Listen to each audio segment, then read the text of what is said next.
What's up guys, welcome back to the channel. Today we're going to be walking you through how to hardwire a factory camera to an aftermarket head unit. So we are doing a head unit in a Mitsubishi Pajero. No, it's not. So we are doing a head unit in a Mitsubishi Outlander. The car has obviously factory steering wheel controls and it also has a factory reverse camera. Now there's no actual harness, so no plug and play kit to keep the camera.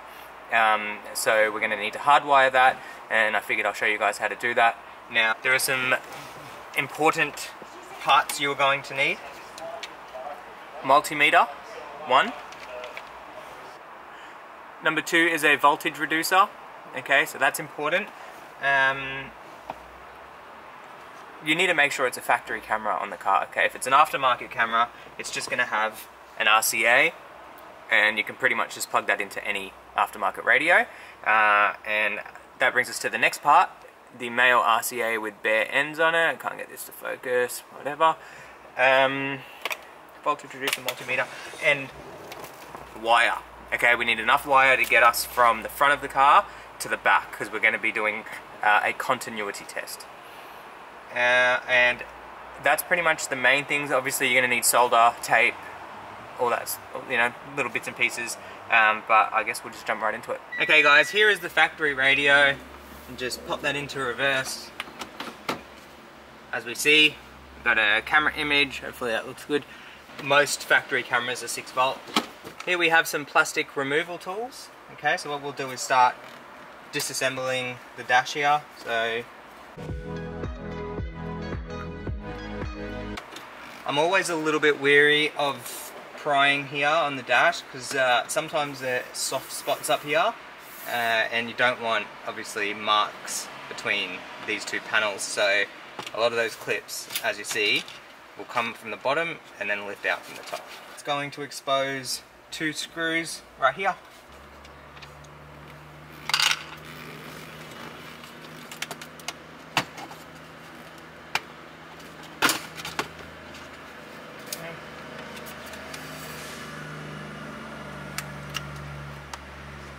That down there, and then we've got 1, 2, 3, 4 more screws there, and that is it. Radio is out.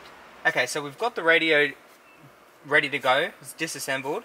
We're not going to unplug it or completely pull it out just yet. Okay, so I just wanted to show you guys how that comes apart. We're going to go to the back of the car now, and we'll be looking at the camera from the plug at the back. Okay guys, so to gain access to the rear camera, we're going to need to remove most of this. So we'll start right here,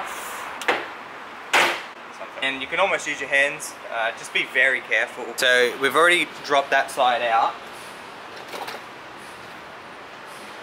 This here, no good, do not do that. Okay, so I've just used my hands, and I'll show you on the other side. So I've just put my fingers in there and just sort of pried it out, and it comes out. Okay, just like that. If you do that sort of stuff, you can crack the window. So that's the last thing you want. We have 2 clips, one on either side, right here. So we'll just need to remove those with a Phillips head. And then these panels here, same thing. You can almost just use your hands, just work with the panel, try and feel where the clips will be.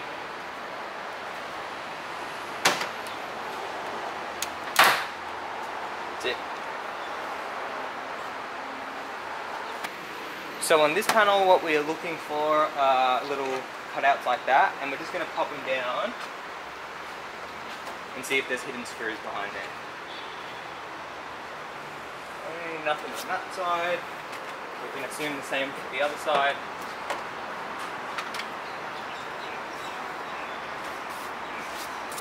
Nothing else, so it looks like it's just going to be mainly clips, so we can use our hands and start pulling down. Okay, so all just clips. Here is the underside of the boot hatch. Now, what we want to do is basically from the inside is look at what plug goes into the camera. So that's this wire here. So if we look right where my finger is, you know, on the other side, it's quite obvious that that goes right to the reverse camera. So if we follow that down, it goes to this plug. Now obviously all of these wires run to the front of the car and it is plugged into the radio. So with our multimeter, we will be doing some testing on this plug. Okay guys, so we have this white wire here which sort of goes into bare copper, so we can look at that as potentially shield. We have 3 black wires, okay, so we have 1 black wire which goes, so this is going to the camera. Alright, so we have a black wire going to the camera and then a looping black wire that goes to there, so we could probably say our ground and shield are done together. And then we have a yellow and a red. So what we want to do, okay, so I've just got my multimeter set up here, okay, it's just using the little handle at the back to sit on the hatch. We've got it set to volts and automatic, so it's going to automatically pick up whatever voltage it reads. It'll read whatever voltage it picks up rather. Okay, so the black cable, we've just got it grounded here. There's a factory ground point right there, so we've just managed to sort of tie it in with that. And then with the red cable we can probe some wiring, and then obviously the multimeter will read out the voltage we're getting. So next step will be to switch the car on accessories or ignition, not start it, and then just put it into reverse. Okay, excuse the beeping, sorry, that's the parking sensors. Okay, so I'm not going to start with the blacks or that white wire, I'm just going to go straight to yellow here. Okay, now I've probed it there, I'm just looking at the multimeter, we're reading pretty much nothing. Let's go here. Oh, beautiful, 6.6 volts. Alright, so that's what we're reading on the multimeter, so quite obvious that is our power going to the camera from the head unit. So now what we can do is do a continuity test between that red wire and the front of the car. Okay, so next step on the multimeter is remove the black ground, so we've just got a spare, and then obviously we're going to leave the red in that plug where I showed you. We're going to move this into the next position here, so it's going to show you for continuity. So go 1 over, and then we're going to hit mode, and mode again, so we see that little sign there, that's going to give you sound. So what that means, whenever this and that touch each other, it will sound, okay? So I'll show you. I'm going to probe this together, and you hear that beeping? So what that means is if I plug that into this wire and then go to the front and start touching other wires, anything that is connected will make our multimeter beep. Okay, so hopefully that makes sense, guys. I've just got one end of our wire attached to the black probe.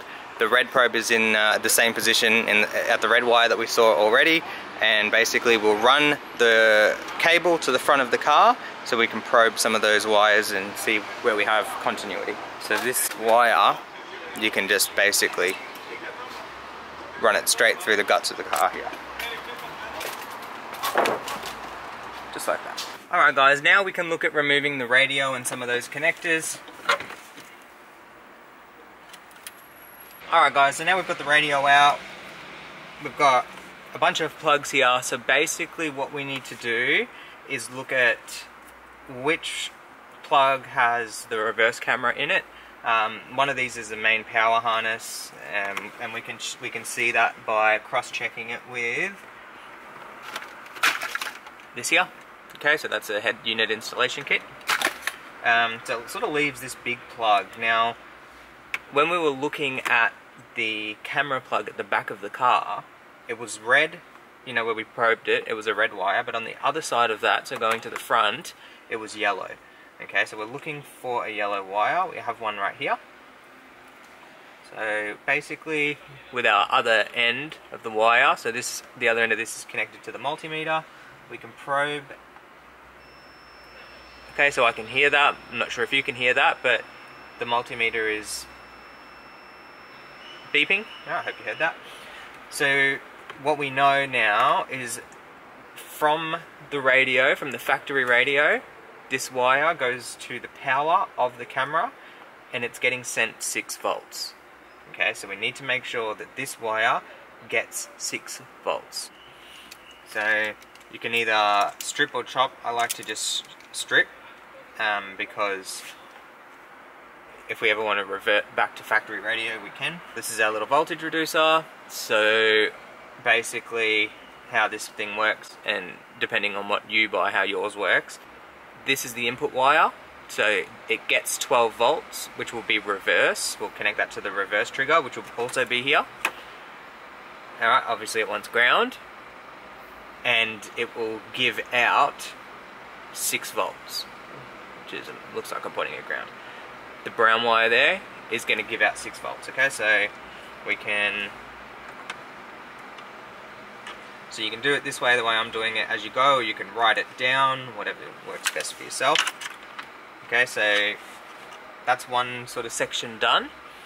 That will get ground, which we can connect with our factory aftermarket radio harness, and also reverse, so that will get a reverse signal. And this wire also goes to the reverse signal from your aftermarket radio.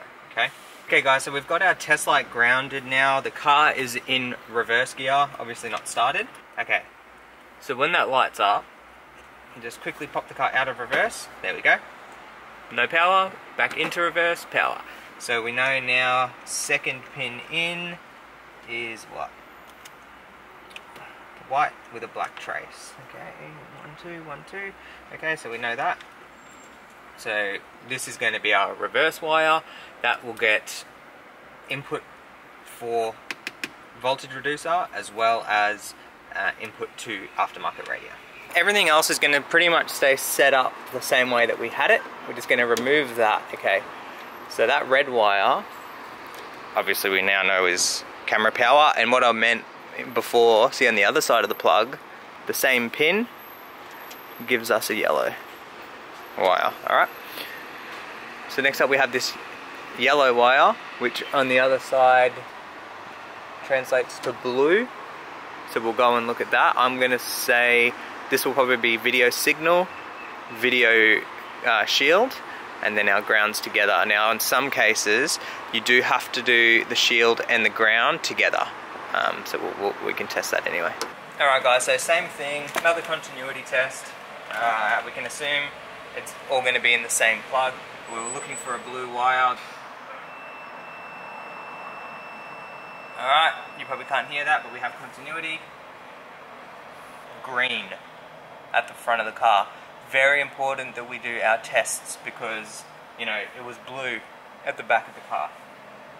And, you know, this is a blue wire here, but it's not, yeah, it's not connected, okay? So,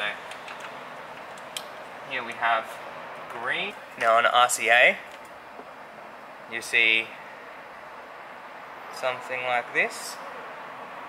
They're 2-core, so when I say shield, that's what I mean. This is a shielding wire here, and this is a video signal wire right here, okay?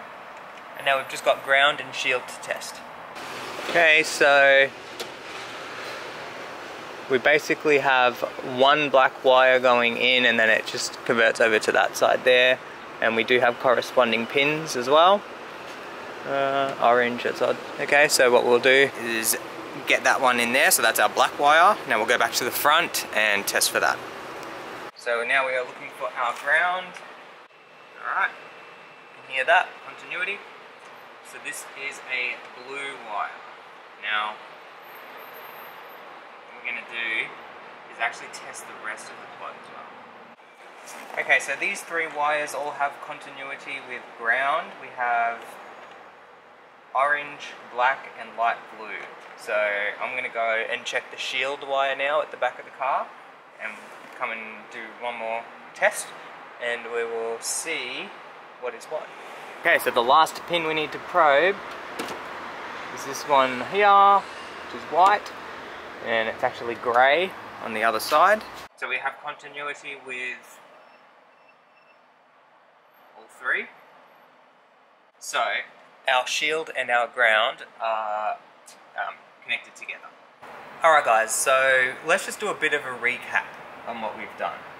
So we used our multimeter to check that first initial red wire, which was getting 6 volts power. It's very important that you do that first. You now know what wire goes to the camera providing it 6 volts, and you can't stuff it up. You can't accidentally ground it, and you can't accidentally put 12 volts power to it and blow up the camera. You know that's safe, so we did that. Next up, we had another color wire, and then we had some wires that were obviously shield and ground. So the assumption is that it was a video wire. So we got that yellow wire, we checked it with our continuity test, we found that it was the green wire behind the radio, and we added our video signal to that. Now what we've done, okay, so that was the video signal that we had tested. Okay, this was the camera power, so we remembered that when you use your voltage reducer, that the input for the voltage, the output for the voltage reducer, which is the 6-volt out, goes to the wire that gets power to the camera. Then we found our reverse wire, which is 12 volts. So the 12 volts goes to the input of the voltage reducer. Okay, so it gets 12 in, it gives 6 out. We also connected our reverse signal to our aftermarket radio here, okay? Then we had our ground, so we had 3 ground wires, okay? Now, what I did was I put the shield for our video cable, yeah, to the ground, our voltage reducer to the ground, and then I actually got a nice thick ground wire and connected that to the ground of our radio. These two wires were also had continuity with ground, so there was a chance that we perhaps may need these to be connected as well, which was not the case. So you can do it this way first, and if you don't have a signal, you can add this to the ground and then potentially add that. In this case, I've already tested it and it works. So we've got one solid ground with our video. We have our input from the 12 volts reverse light, camera power, video signal. And then obviously that's the reverse, that's the ground. And what we'll do is solder these connections up and tape it up and then test it. Here is the final product. So we've got loom completely taped up. We've left that plug, so like I said, completely reversible. We've just taped the voltage reducer, little part of the voltage reducer up here. We've got RCA coming out, and then those 2 wires, ground and reverse signal. Now, if any of this does not make sense, drop a comment below, let me know, and I'll help you out. But hopefully, you know, if you do it in this order, if you do these steps, you shouldn't stuff it up. Alright guys, so we've just got the radio dummy installed at the moment. We'll pop the car into reverse. And there you have it. Hopefully you can see that. Reverse camera image. Alright. Beautiful. Okay, so that is it guys. That is how you hardwire a factory reverse camera using a voltage reducer. We're going to go ahead and finish the rest of this install. Like I said, if there's anything that you're not sure of, just drop a comment below. We'll be happy to help. It's pretty straightforward. You just, with the right tools and accessories and parts, and a good how-to video, you can get it done. Thanks for watching. Like the video, subscribe to the channel, and we'll catch you in the next one.